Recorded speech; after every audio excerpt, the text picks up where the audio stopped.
ശ്രീ പ്രമോദ്, ഇവിടെ പരമപ്രധാനമായ ഒരു കാര്യമെന്ന് പറയുന്നത് അർഹരായ നിക്ഷേപകർക്ക് അവർ നിക്ഷേപിച്ച തുക തിരികെ കിട്ടുക എന്നുള്ളത് തന്നെയാണ്. കാരണം നമ്മൾ നേരത്തെയൊക്കെ പറഞ്ഞതുപോലെ സാധാരണക്കാരിലും സാധാരണക്കാരായവരാണ് വളരെ മിനിമം ആവശ്യങ്ങൾക്ക് വേണ്ടിയിട്ടുള്ള വളരെ ചെറിയ തുകകൾ സുരുക്കൂട്ടി നിക്ഷേപിച്ച് അവരാണ്. അവർക്കൊക്കെ അവരുടെ തുകകൾ തിരിച്ചു കിട്ടണം. പക്ഷേ ഇവിടെ രാഷ്ട്രീയമായി ഇപ്പോൾ ചേരിപ്പോര് നടക്കുന്നത് തുക തിരിച്ചു കിട്ടാനുള്ള യാതൊരു അവകാശവും ഇവർക്കില്ല. കാരണം ഇനി ഇത് ഈ കണ്ടുകെട്ടിയ സ്വത്തുക്കളിൽ നിന്ന് ഓരോരുത്തരും ഇനി കോടതിയെ സമീപിക്കണം, അത് അവരുടെ കള്ളപ്പണമാണ് എന്നുള്ളത് തെളിയിക്കണം, അതിനുശേഷം മാത്രമേ കിട്ടുകയുള്ളൂ. അതുകൊണ്ട് പ്രധാനമന്ത്രി പറഞ്ഞ വാഗ്ദാനങ്ങളൊക്കെ വെറും പാഴ്വാക്കുകളാകും എന്നാണ് സംസ്ഥാന സർക്കാരിന്റെ ഭാഗത്തു നിന്നും ഉണ്ടാകുന്ന ഒരു നിലപാട്.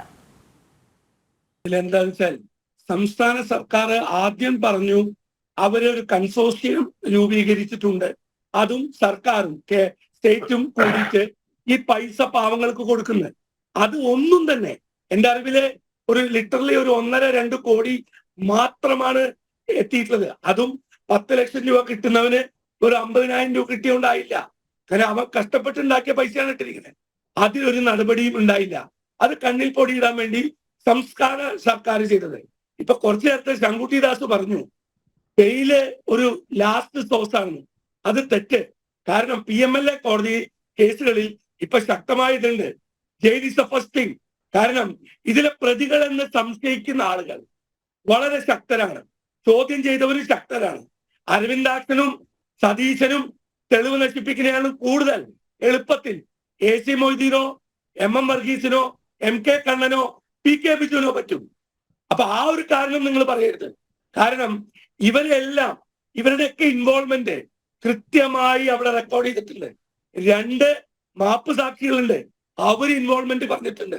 8 മാസമായി ലാസ്റ്റ് ചോദ്യം ചെയ്യാൻ MK കണ്ണനെ വിളിപ്പിക്കുമ്പോൾ അദ്ദേഹത്തിന് ദേഹത്തിന് സുഖമില്ല എന്ന് പറഞ്ഞ് പകുതി വെച്ച് വിട്ടു. അതിനുശേഷം ഇപ്പൊ 7 മാസമായി അദ്ദേഹത്തെ വിളിക്കുന്നില്ല. ഒരു കാര്യം.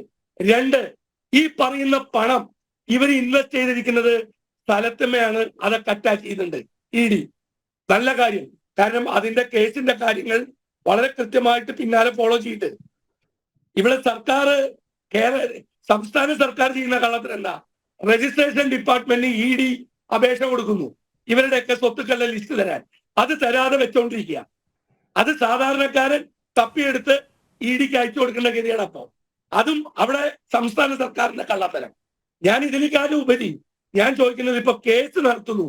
എന്തായാലും LDFന്റെ പ്രതിനിധി പറഞ്ഞത് ഇതിനോട് ഞാൻ യോജിക്കുന്നില്ല. കാരണം ഇതൊരു സിവിൽ കേസ് അറ്റാച്ച്മെന്റ് പോലെയല്ല ഈ PMLA കോടതിയിലെ.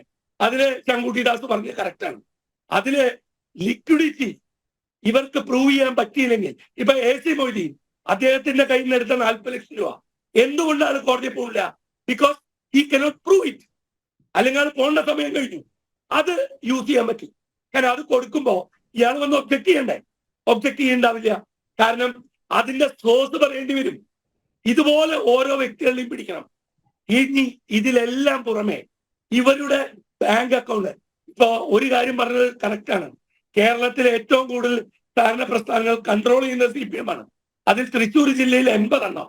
ഈ 80 എണ്ണത്തിൽ നിങ്ങളൊന്ന് ആലോചിക്കണം, ഈ 80 എണ്ണത്തിൽ ഈ ആളുകളെ വിളിച്ചിട്ടില്ല. 5 പേരെയാണ് വിളിച്ചത്. പെരുങ്ങണ്ടൂര്, അയ്യന്തോള്, ഇങ്ങനെയുള്ളവരൊക്കെ വിളിപ്പിച്ചു. എന്തുകൊണ്ട്? കാരണം അവിടെയാണ് ഇത് ഇൻവെസ്റ്റ്മെന്റുകൾ വന്നിക്കണേ. എല്ലാ കമ്മീഷനുകളും വന്നിരിക്കുന്ന എവിടേക്കാ? ഏതെങ്കിലും ലോക്കൽ ഫേക്ക് അക്കൗണ്ടിൽ വരും, അവിടെ നിന്ന് അത് മാറുന്നു. ഇപ്പൊ തന്നെ കണ്ടക്കണ എന്താ, 10 കോടി റുപ്യ കണക്ക് ബോധിപ്പിക്കട്ടെ. 22-ാം തീയതി വീണ്ടും MM വർഗീസ് പോവാണ്. പക്ഷെ എന്റെ ഇതിലെ സാധാരണക്കാരനായിട്ടാണ് പിന്നെ ഒരു വക്കീലൊക്കെ ആയി വരുന്നത്. പക്ഷേ ഈ വക്കീൽ എന്ന നിലയിൽ എന്റെ ഒരു ചോദ്യം ഞാൻ ശങ്കുട്ടി ദാസിനോടും LDF കൺവീനറോടും ചോദിക്കാം. പണം കട്ടത് എന്തായാലും സ്ഥലത്തിൽ ഇൻവെസ്റ്റ് ചെയ്തിട്ടുണ്ടാവും, അല്ലെങ്കിൽ എന്തെങ്കിലും ഗോൾഡിൽ ഇൻവെസ്റ്റ് ചെയ്യും, അല്ലെങ്കിൽ ഒരു ലിക്വിഡിറ്റി ഉണ്ടാവണം. ഇത് കണ്ടുപിടിക്കണം. ഇപ്പൊ മറ്റേ AC മോദിന്റെ വളരെ നല്ല കാര്യമാണ് ED ചെയ്തത്. അത് അറ്റാച്ച് ചെയ്തു. അദ്ദേഹം എവിടെയും ചാലഞ്ച് ചെയ്തിട്ടില്ല. ഈ 8 മാസമായിട്ട് AC മോദി ഇത്രയും സത്യസന്ധനാണെങ്കിൽ എന്തുകൊണ്ട് ഒരു കോടതിയെ സമീപിച്ചില്ല? അത് തന്നെ അവിടുത്തെ കള്ളത്തരം പുറത്തു വന്നു. ഇനി ഈ സർക്കാർ ചെയ്യണത് എന്താ? സംസ്ഥാന സർക്കാർ യാതൊരു വിധത്തിലുള്ള സഹകരണവും EDക്ക് കൊടുക്കുന്നില്ല. അതാണ് ശങ്കുട്ടി ദാസ് ഇപ്പോ ഉന്നയിക്കുന്ന ഒരു കാര്യം. കറക്റ്റാണ്. കാരണം അതിന് പേഴ്സണലി ഞാൻ ചില ഡീറ്റെയിൽസ് ഫർണിഷ് ചെയ്ത് കൊടുത്തിട്ടുണ്ടായിരുന്നു. അതിലെന്താ, ഇ ഡിയുടെ അടുത്ത് ഇ ഡി സംസ്ഥാന രജിസ്ട്രേഷൻ ഡിപ്പാർട്ട്മെന്റിനോട് ചോദിച്ച കാര്യങ്ങളിലെല്ലാം സ്ലോ ആയിട്ടാണ് കൊടുക്കുന്നത്. പക്ഷെ ഇത് രണ്ടുപേരും ജനങ്ങളിലേക്ക് എത്തേണ്ട പണമാണ്, പാവങ്ങളുടെ പൈസയാണ്. ഇതിൽ രാഷ്ട്രീയമല്ല പറയണത്. രാഷ്ട്രീയം എന്തോ ആയിക്കോട്ടെ. പിന്നെ ഇതിൽ പ്രധാനമന്ത്രി പറഞ്ഞ ഇതിൽ എന്താന്ന് വെച്ചാൽ അദ്ദേഹം കൊടുക്കുന്ന ഒരു ഉറപ്പ്, ഇതിലെ കള്ളന്മാരെ പിടിക്കും, ഇതിലെ പൈസ തിരിച്ചു കിട്ടും. അത് പറഞ്ഞതിൽ തെറ്റൊന്നുമില്ല. അത് ഏതൊരു രാജ്യത്തിന്റെ നയിക്കുന്ന ആള് പറയുന്ന ഒരു കാര്യം തന്നെയാണ്. അദ്ദേഹം അതിന് വേണ്ട നടപടികൾ ഇന്ന് ഇപ്പോ PMLA കോടതിയിൽ ജനങ്ങളുടെ പൈസ കൊടുക്കാൻ തയ്യാറാണ്. ഇനി ഇത് ഉള്ളവർ അറ്റാച്ച് ചെയ്തവര് ആരുടെയൊക്കെയാണോ അറ്റാച്ച് ചെയ്തത് അവര് വരട്ടെ.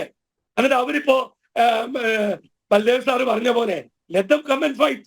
എന്നിട്ട് പറയട്ടെ ഇതില്ല. കാരണം അങ്ങനെ വരില്ല. കാരണം കരുവന്നൂർ കേസിൽ നിന്ന് തട്ടിയെടുത്ത ആളുകളെല്ലാം യാതൊരു വിധത്തിലും ഒരു സോഴ്സും കാണിക്കാതെ പറ്റിക്കണ. അരവിന്ദാക്ഷന്റെ ബാക്ക്ഗ്രൗണ്ട് നിങ്ങൾ നോക്കുക. അതുപോലെ അനിൽകുമാർ ഇപ്പൊ പറഞ്ഞില്ലേ, അദ്ദേഹത്തിന്റെ ബാക്ക്ഗ്രൗണ്ട് നോക്കുക, സതീശന്റെ ബാക്ക്ഗ്രൗണ്ട് നോക്കുക. ഇവരെ എല്ലാം പ്രൊട്ടക്ട് ചെയ്യുന്നത് ഈ പുറത്ത് നിൽക്കുന്ന ഈ നേതാക്കന്മാരാ. അപ്പൊ ഇവരെ കൂടി അറസ്റ്റ് ചെയ്യുമ്പോഴേ ഇതിന്റെ കാര്യങ്ങൾ കുറച്ചുകൂടി കൃത്യമായി വരികയുള്ളൂ, ജനങ്ങളിലേക്ക് എത്തുകയുള്ളൂ. എനിക്ക് പറയാനുള്ളത്, ഈ ആരെയാണോ അറസ്റ്റ് ചെയ്യലൊക്കെ ഇ ഡി സൗകര്യം പോലെ ചെയ്യട്ടെ. പക്ഷെ എന്റെ ചോദ്യം, ഇ ഡി ഒരു കാര്യം പറയണം. അതായത് ഇ ഡിക്ക് ഒരു ഉത്തരവുണ്ട്. കാരണം ഈ മിസ്റ്റർ AC മൊയ്തീന്റെ നിങ്ങൾ 40 ലക്ഷം രൂപ സീസ് ചെയ്തു. എന്ത് പർപ്പസില്? ആ സീസ് ചെയ്യുന്നൊരു കാരണമുണ്ടല്ലോ, നിങ്ങൾ കോടതിയിൽ കൊടുത്തൊരു ഇതുണ്ടല്ലോ. then why you are not arresting him? അതൊരു ചോദ്യമല്ലേ? ആ 40 ലക്ഷം രൂപ സീസ് ചെയ്തത് എന്ത് കാരണം കൊണ്ട്? വെറുതെ സീസ് ചെയ്ത് പോയതല്ലല്ലോ. 8 മാസമായിട്ട് ചാലഞ്ച് ചെയ്തിട്ടില്ല. ഇത് തന്നെയാണ് ഞാൻ പറഞ്ഞില്ലേ, ഇൻവെസ്റ്റ് ചെയ്തേക്കണ ഒരു ജ്വല്ലറിക്കാരനെ റെയ്ഡ് ചെയ്തു. അവൻ പറയുന്നു 1 കോടി രൂപ എനിക്ക് തന്നു, ആ 1 കോടി രൂപ മകളുടെ കല്യാണത്തിന് തിരിച്ചു തരണം എന്ന് സതീശൻ പറഞ്ഞു. അത് വിശ്വസിക്കല്ലേ വേണ്ടത്? അവിടെ ഇനിയും ഇൻവെസ്റ്റ്മെന്റ് ഉണ്ട്. ഞാനൊരു തൃശ്ശൂരുകാരനാ, നമ്മളിത് അന്വേഷിക്കുന്ന ആളുകളാ. കൃത്യമായിട്ട് ആ ജ്വല്ലറിയിൽ ഈ പറയുന്ന പല നേതാക്കന്മാർക്കും, ഇപ്പൊ ചോദ്യം ചെയ്തുകൊണ്ടിരിക്കുന്ന നേതാക്കന്മാർക്ക് ഇൻവെസ്റ്റ്മെന്റുകളുണ്ട്. അത് പരിശോധിക്കണം.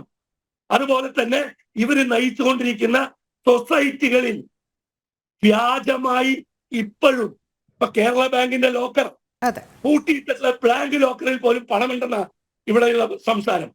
നാട്ടുകാർ പറയുന്നത് കേൾക്കണ്ട, നിങ്ങൾ പരിശോധിക്കൂ. എന്തുകൊണ്ട് പരിശോധിക്കുന്നില്ല?